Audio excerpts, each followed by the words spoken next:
Baik, selamat malam. Perkenalkan nama saya Sofia. Kali ini saya akan mencoba mempresentasikan hasil analisis dari rapor kondisi perekonomian Indonesia saat ini. Ada 8 indikator utama yang menjadi tolak ukur perekonomian Indonesia dari bulan Januari sampai Juli tahun 2026 ini. Yang pertama ada PDB, kedua inflasi tahunan, ketiga nilai tukar rupiah, keempat IHSG, kelima indeks keyakinan konsumen, 6 penjualan retail, 7 PHK, dan 8 BBM non-subsidi. Baik, kita langsung saja. Yang pertama, dari indikator pertama yaitu PDB yang diketahui tumbuh sebesar 5,61%, tapi faktor ini ditopang oleh adanya faktor musiman. Nah, diketahui bahwa konsumsi rumah tangga menjadi sumber pertumbuhan terbesar, yaitu sebesar 2,94 poin persentasenya dari total pertumbuhan. Kemudian konsumsi pemerintah tumbuh sangat tinggi, sekitar 21,81%. Pertumbuhan ini lebih banyak ditopang oleh belanja negara, bukan murni sektor swasta. Kemudian sektor akomodasi dan makan minuman tumbuh sebesar 13,14%, terdorong dari mobilitas masyarakat selama bulan Ramadan, Idul Fitri, dan libur nasional. Nah, untuk kedepannya ini perlu diperiksa kembali apakah akan tetap terjadi pertumbuhan, dan apabila terjadi pertumbuhan tersebut, apakah masih ditopang oleh faktor musiman. Baik, pertumbuhan year on year ini membandingkan kuartal ini dengan kuartal yang sama di tahun lalu. Jadi, kuartal 1 2026 dibandingkan dengan kuartal 1 tahun 2025.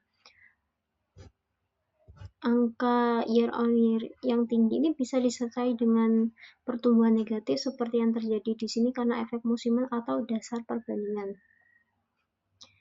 Kita ke indikator yang kedua, yaitu terkait inflasi. Dari tabel ini kita ketahui bahwa inflasi naik mendekati batas atas target Bank Indonesia. Target Bank Indonesia itu sekitar 2,5%, tapi inflasi kita masih di batas amannya. Kemudian inflasi inti naik ke 2,76 year on year dan 0,23% month on month. Ya, hal ini menunjukkan bahwa tekanan harga sudah meluas, tidak hanya berasal dari komoditas yang mudah bergejolak. Kemudian risikonya untuk kedepannya, kenaikan harga energi, pelemahan rupiah, dan biaya impor berpotensi menjaga tekanan inflasi di semester kedua tahun 2026. Indikator ketiga, rupiah melemah 8,2%. Diketahui bahwa rupiah terdepresiasi 1.370 rupiah atau sekitar 8,22% sejak awal tahun, meski sudah mulai pulih dari titik terlemahnya. Nah, menurut ekonom Core Indonesia, sekitar 60-70% tekanan terhadap rupiah ini berasal dari faktor domestik, sisanya sekitar 30-40% itu dari faktor global. Kemudian Bank Indonesia diketahui menaikkan suku bunga acuan atau BI rate sebesar 100 basis point sejak Mei 2026, kini berada di 5,75% sebagai upaya menahan pelemahan rupiah. Kemudian adanya pengunduran diri dari Gubernur BI yaitu Peri Warjio pada akhir Juli kemarin menambah ketidakpastian arah kebijakan moneter dan independensi BI ke depan. Indikator yang keempat terkait IHSG. Saat ini IHSG diketahui mulai pulih tapi masih tertekan sepanjang tahun. Baik, IHSG ini menguat sekitar 10,25% sepanjang Juli, sehingga berpotensi menjadi akan menguat, tapi secara year to date masih tercatat minus 28,04%. Pada Januari 2026, MSCI membekukan sementara perubahan indeks saham Indonesia karena mempertanyakan transparansi kepemilikan saham, kejelasan free float, dugaan perdagangan yang sudah terkoordinasi. Kemudian di Juni 2026 dalam peninjauan, MSCI tetap mempertahankan Indonesia di kelompok emerging market, tapi menurunkan penilaian pada kriteria arus informasi dan memperpanjang evaluasi hingga November tahun 2026. Risikonya, Indonesia berpotensi turun IHSG-nya, berpotensi turun status jadi frontier market apabila perbaikan nilai ini belum memadai. Nah, status emerging market versus frontier market ini mempengaruhi seberapa besar dana investor institusi global yang nanti akan mengalir ke negara kita. Nah, apabila status kita turun, itu nanti bisa memicu keluarnya dana asing dalam jumlah yang tidak sedikit. Selanjutnya di indikator 5 terkait keyakinan konsumen yang terus menurun sejak awal tahun. Indeks keyakinan konsumen ini turun 9,2 poin sejak Januari, namun masih berada di atas ambang 100. Artinya konsumen ini masih optimis, meski optimisme itu tipis. Kemudian diketahui penurunan IKE ini menunjukkan persepsi konsumen terhadap kondisi ekonomi Indonesia saat ini yang memburuk. Penurunan IEK menunjukkan ekspektasi terhadap 6 bulan ke depan juga melemah. Nah, pergeseran porsi pendapatan ini adalah sinyal penting bagi Indonesia bahwa masyarakat menggunakan porsi pendapatan yang lebih besar untuk kebutuhan sehari-hari, sementara ruang untuk menabung menyempit.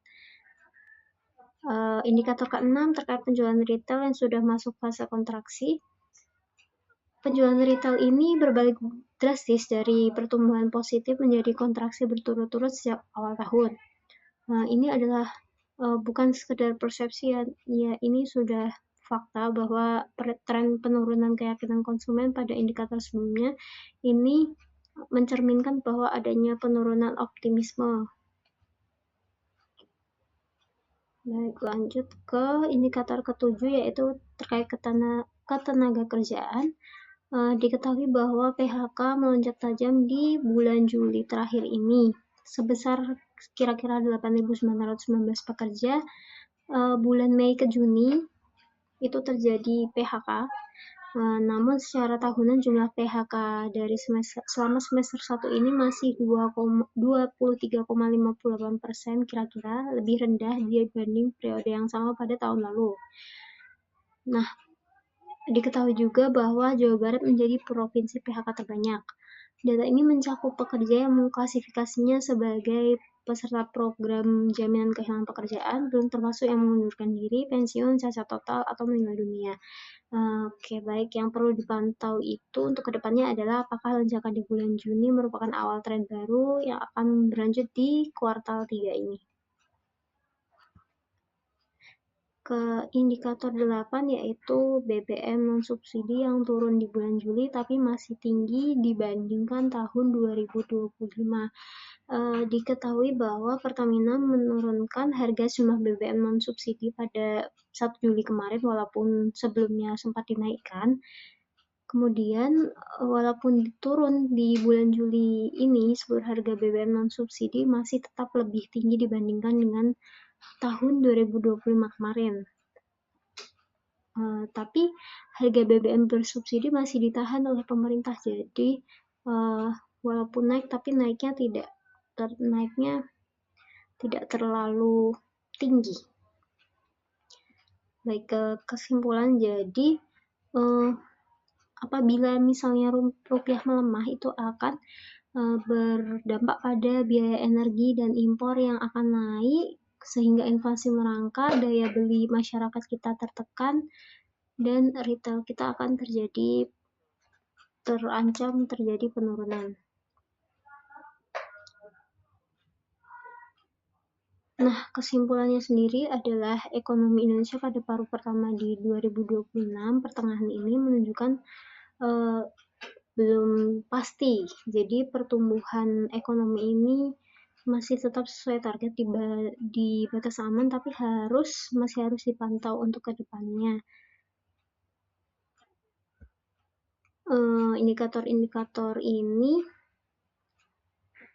yang yang diketahui masih berjalan sesuai target itu seperti yang dekat dengan masyarakat, kayak seperti keyakinan konsumen, penjualan retail, dan ketenaga kerjaan. Mereka semua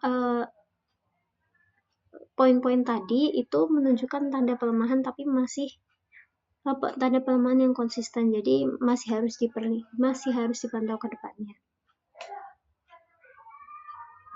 Baik, terima kasih, sekian dari saya. Kurang lebihnya mohon maaf. Wassalamualaikum warahmatullahi wabarakatuh.